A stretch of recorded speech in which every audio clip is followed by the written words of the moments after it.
I remember the moment it began, not with a roar, but with a silence too heavy to be called absence. The sun, that great and patient eye above us, simply blinked. One breath it was there, spilling light across the oceans, gilding the roofs of cities, threading gold through a child's eyelashes. And the next, it was gone. Not eclipsed, not hidden, gone, as if the sky had swallowed its own heart. And in that instant, the earth exhaled. A tremor, a pull, a slow, seismic shiver that rose through stone and root and sea. The ground beneath my feet felt heavier, as though it had just inherited a secret it never wanted to know. The air changed, too. Not cold yet, but thinner. Like light itself had a taste, and suddenly we were tasting nothing at all. I used to think the earth was passive, an ancient cradle, obedient to the fire around which it circled. But this was hunger. This was agency. A reversal.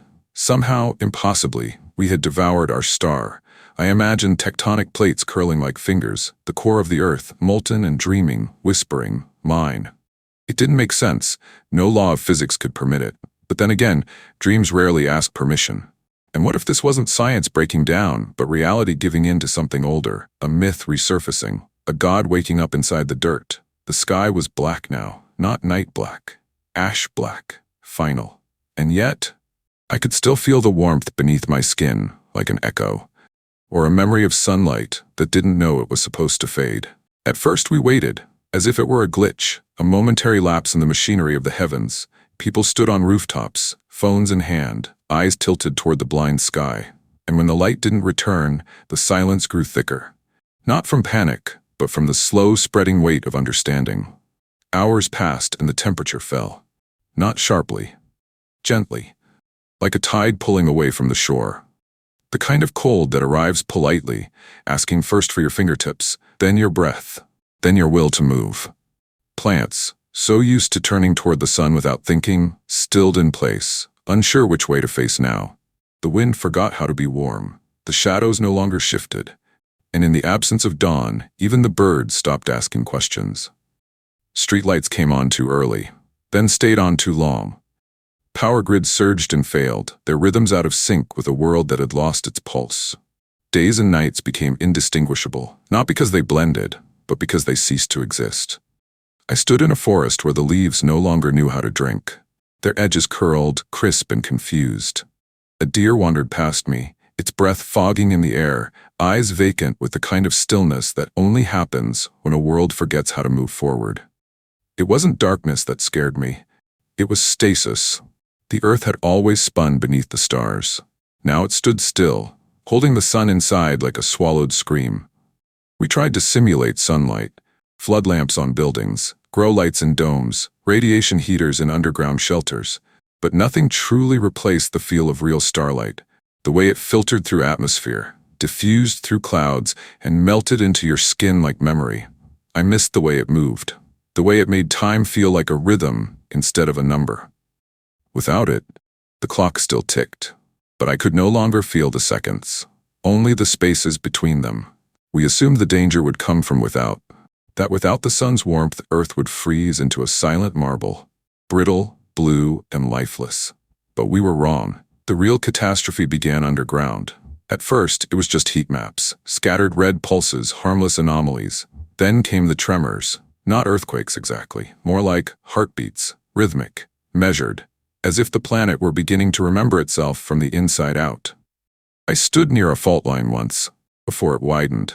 The rocks beneath my feet felt alive, not breathing exactly, but swelling, expanding, as if something vast and molten was pressing upward with intent.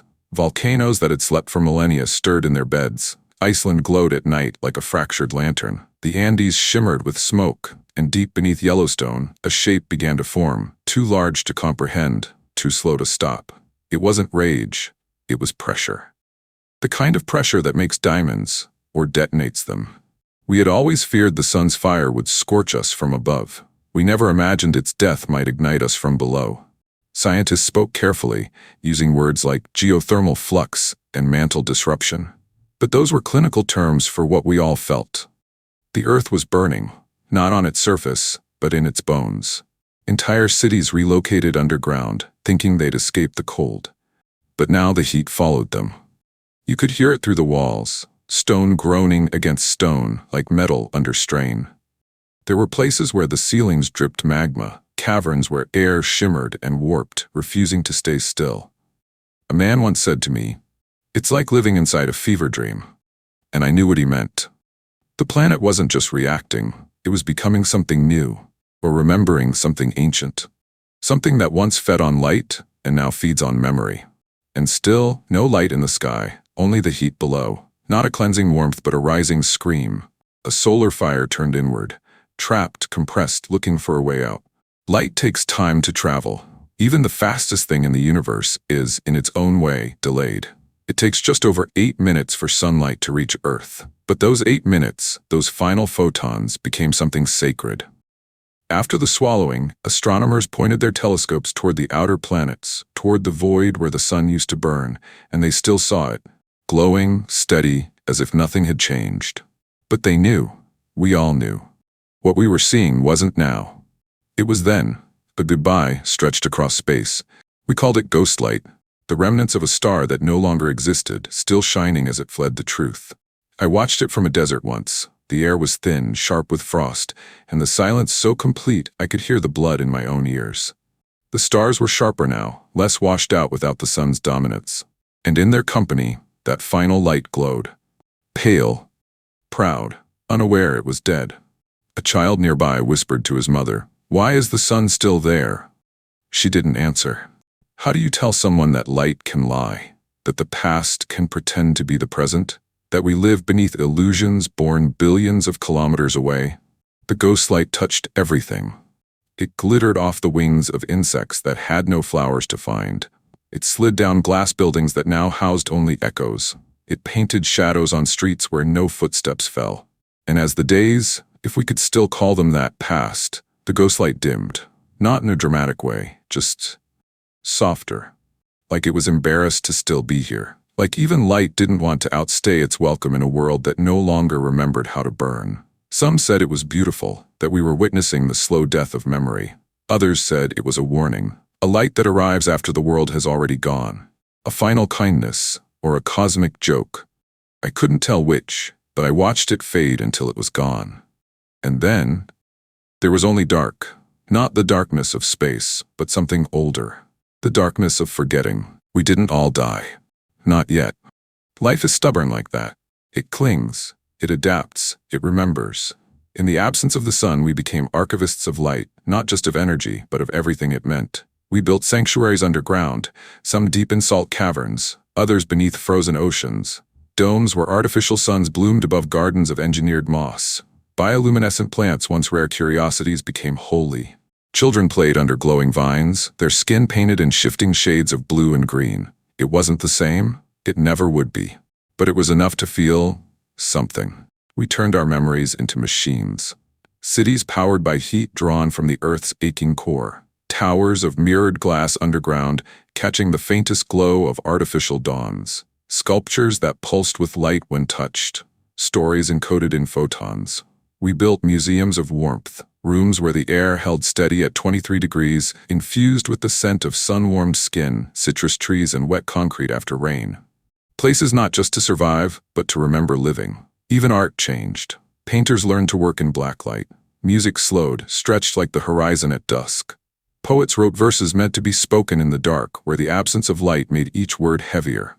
And in every culture, a ritual emerged. Standing still at the time the sun used to rise. No movement, no words. Just breath.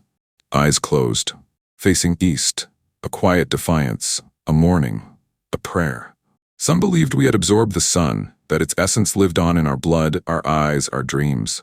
There were stories of people who began to glow faintly in sleep, their bodies emitting low waves of radiation, harmless but strange. Scientists denied it, said it was a myth, a coincidence, a side effect of underground living. But I saw one, once. A girl in a red jacket, asleep in the shelter corridor, casting a halo on the wall. It was faint, flickering, but it was there. We no longer revolved around the sun, but somehow it revolved in us, not as heat, not as orbit, but as memory, as defiance, as a quiet, impossible ember we refused to let go. There came a time when we stopped asking for the sun to return. Not out of surrender, but because we began to hear something else, a new rhythm, faint, steady, Not in the sky, but beneath our ribs. It wasn't light. Not exactly. It was something older than light. A pulse. A presence. As if in devouring the star, Earth had not ended its story, but rewritten it. And we, its children, had inherited not fire, but purpose. I once stood in the ruins of an observatory, glass shattered, steel frame rusting, vines curling where light used to flood, and beneath the broken dome someone had painted words in glowing ink. You are the orbit now. I didn't understand it at first, but I think I do now. The sun was never just a source of light, it was a center, a compass, a reason to turn. And in its absence, we found ourselves becoming what we had lost. Not just bearers of memory, but makers of gravity, of meaning.